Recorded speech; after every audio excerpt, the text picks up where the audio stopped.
Today I'm going to explain the movie Be With You, released in the year 2018. The movie revolves around a middle school boy named Jung Ji-ho, who lives with his widower father, Woo Jin.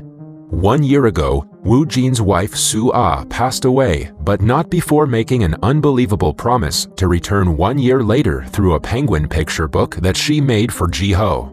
Woo Jin wakes up every day early in the morning and rides his bicycle to work. He works at an indoor swimming pool. After cleaning the pool, Woo Jin rushes back home before dawn to prepare breakfast and send his son to school. Even after 1 year, Woo Jin is still not used to cooking and looking after his son, who is very bright and inquisitive. Baby Ji-ho is excited about the upcoming rainy season, as his mother promised to return after it starts to rain in Korea in the picture book. Woo Jin has told him many times that his mother won't return, but the baby chooses to be optimistic. Woo Jin also isn't in good health and he regularly takes medicine. As a result, he feels weak and tired all the time. After school, Ji-ho's uncle and Woo Jin's high school buddy Hong-gu, who runs a bakery, babysits him. At work, a woman named Hyun-jung has a crush on Woo Jin, but he is too blind to see it. Meanwhile, Woo Jin's boss Choi likes Hyun-jung, but she doesn't give him any attention, and out of spite, Choi makes Woo Jin work harder and longer. One day, baby Ji-ho arrives at his uncle's bakery looking sad. When Hong-gu asks him about it, the baby reveals that he wants to take part in his school's relay race, but he can't because a participant must run with their father, and Woo Jin can't run. Hong-gu offers to take the place of his father in the race and cheers the boy up. However, on the day of the race, to his dismay, Ji-ho is told that he can't run with his uncle. Seeing his son upset, Woo Jin steps forward to run with his son. Ji-ho is worried about his father, but he assures him that he will do just fine. The race begins and Woo Jin runs unusually fast, giving his son a lot of hope. However, as he gets closer to the finish line, Woo Jin blacks out and collapses on the ground, ending up not even finishing the race. Woo Jin feels that he embarrassed his son, but the baby tells him that he only cares that Woo Jin is okay. The next day, it finally begins to rain, much to Ji-ho's joy. He wakes his dad up and rushes to the railway station with him. However, when Soo-ah doesn't come, Woo Jin proceeds to carry his son back home, despite his protests. On his way back home, the father and son notice a woman sleeping under the tunnel. Baby Ji-ho is convinced that it's his mother, and he runs to her. It is his mother, but she doesn't recognize neither Ji-ho or Woo Jin.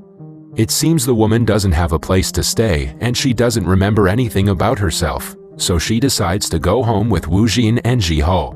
Woo Jin is shocked by her reappearance, but he is also happy and under the belief that the woman really is his late wife. As the woman has no recollection of her past, she asks what she was doing under the tunnel, and Woo Jin lies to her that she returned home yesterday after being in a coma for 1 year, and they were playing hide and seek in the tunnel, so as to convince her to stay with them. Excited by her return, Woo Jin seems to have regained his lost energy and enthusiasm for life. Ji-ho is equally excited, and when Woo Jin leaves after dropping him at school, the boy covertly runs back home to spend the entire day with the woman who he thinks is his mother. The two play all day, and after Woo Jin returns home, she cooks lunch. It quickly becomes clear that the woman has never cooked a day in her life. She almost burns herself with hot oil, and Woo Jin steps in to her rescue, burning himself in the process. Later, after Ji-ho falls asleep, the woman asks him to get undressed, and Woo Jin proceeds to take his pants off, thinking she wants to sleep with him, but she reveals that she only wants to apply ointment on his burns. Awkward. While doing so, she asks him about her past and tells her that they first met in high school. They were polar opposite. Soo-ah was the top student in class, while Woo Jin was a swimming champ that always slept through his classes. Woo Jin had a major crush on her, and he tried to initiate conversation with her on many occasions, but he always ended up embarrassing himself. After several failed attempts, they didn't talk for 3 years until their last day in school, when Soo-ah asked Woo Jin to write an entry in her farewell diary. Afterwards, she went to a university in Seoul, while Soo-ah went to a nearby college for swimming. Soo-ah couldn't bring himself to call her until after his 2 years of mandatory military duty, when Hong-gu forced him to call her. The two finally met for dinner and had a really great time, after which they started writing letters to each other. Back in the present, Woo Jin keeps the news of Sua's return a secret, even from his best friend Honggu. However, Woo Jin isn't able to keep Honggu in the dark because one day he shows up at his home drunk and dressed in a penguin costume. Woo Jin tries his best to send his friend away, but he forces his way into his home and sees Sua. Honggu is stunned to see her and runs away, mistaking her for a ghost who was sent to punish him for setting Woo Jin on dates. After Honggu leaves, Woo Jin continues his story and reveals that as time progressed, the letters led to regular dates. The past also brings Sua and Woo Jin together as they become comfortable holding each other's hands. Back in the past, Woo Jin takes Sua to his favorite spot at the top of a hill overlooking a beautiful valley and a drive-in movie theater. One thing leads to another and the two start making out. In the present, Sua starts wearing her wedding ring and takes the complete responsibility of Woo Jin's wife and Ji-ho's mother. One day, she finds the picture book she made and gave to Ji-ho before her passing, in which she predicted her return. However, Sua is unaware about this, and in the story, the mother penguin returns to the Cloudland after the rainy season ends. Sua continues enjoying every moment with her family. The family goes on a picnic on the riverside, and baby Ji-ho prays to God for more rain. After returning home, Woo Jin collapses and Sua learns that he is suffering from a brain disease. He seeked treatment and pills, but the condition only got worse, and now whenever Woo Jin gets nervous or strains himself, he faints. Ever since then, Woo Jin's life and career came to an end. After this, he broke up with Sua without telling her about his condition. Woo Jin then spent a year trying to get over her, but without success. Eventually, he decided to see her one last time, and he traveled to Seoul by himself, despite knowing how dangerous it was. However, when he saw her with another guy, he returned back home without meeting her. Seeing her with another guy made him sad, but he was a little relieved because he felt that he was not good enough for her. They didn't talk to each other for several more weeks until one day, Woo Jin got a call from her, and Sua returned back into his life, promising to never leave his side. Soon after, Woo Jin proposed to her and she quit her grad school to marry him, despite her parents' disapproval. In no time, Ji-ho was also born. In the present, Sua asks if they can live happily ever after, and Woo Jin assures her that they will. The next day, the family watches TV while having breakfast. However, for some reason, when the weather forecast begins and the reporter starts talking about the unusually long rainy season, Woo Jin quickly turns off the TV, saying it is too loud. After Woo Jin and Ji-ho leave, Sua cleans the shed outside the home and comes across her old journal. While reading it, she initially seems happy, but the smile soon fades from her face. Later, Sua is seen reading Ji-ho's penguin picture book. It seems that after reading her journal, it has finally dawned on her that she must return before the clouds roll away.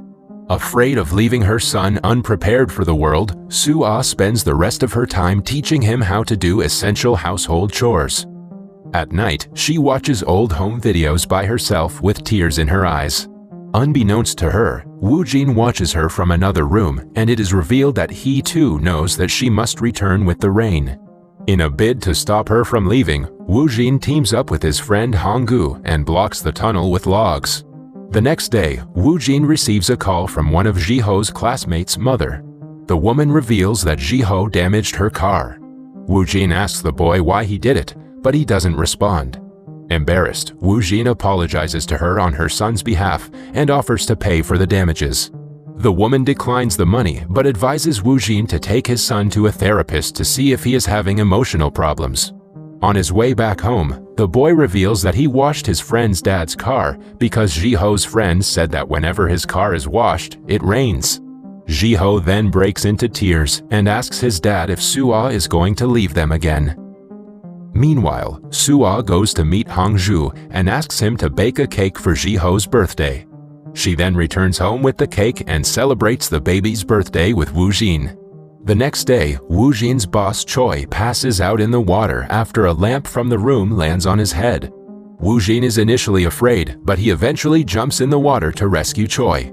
Meanwhile, it has somewhat stopped raining and Ji-ho is nervously looking for his mother in the audience at his school function.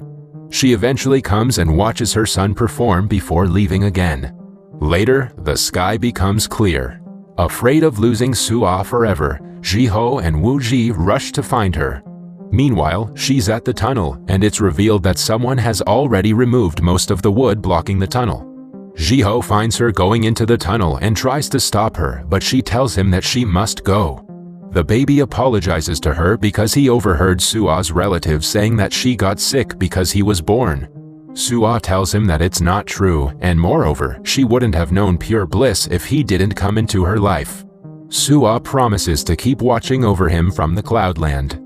Meanwhile, Woo-jin collapses in the woods before he could reach the tunnel. The memory of Soo-ah telling him to look after Ji-ho flashes before him, and he musters all his strength to get up and go after her. As he reaches the tunnel, Soo-ah locks eyes with him and disappears. Some months pass by and Woo-jin is seemingly at peace. He is no longer afraid of swimming and racing. One day, he too comes across Soo-ah's journal, which she updated during her time with them. Through the journal, he learns that she liked him before he even knew who she was. He also learns that she ran after him when he came to see her in Seoul, but ended up meeting with an accident, and when she woke up, she found herself in the tunnel with Ji-ho and Woo-jin by her side. She had leapt 8 years into the future.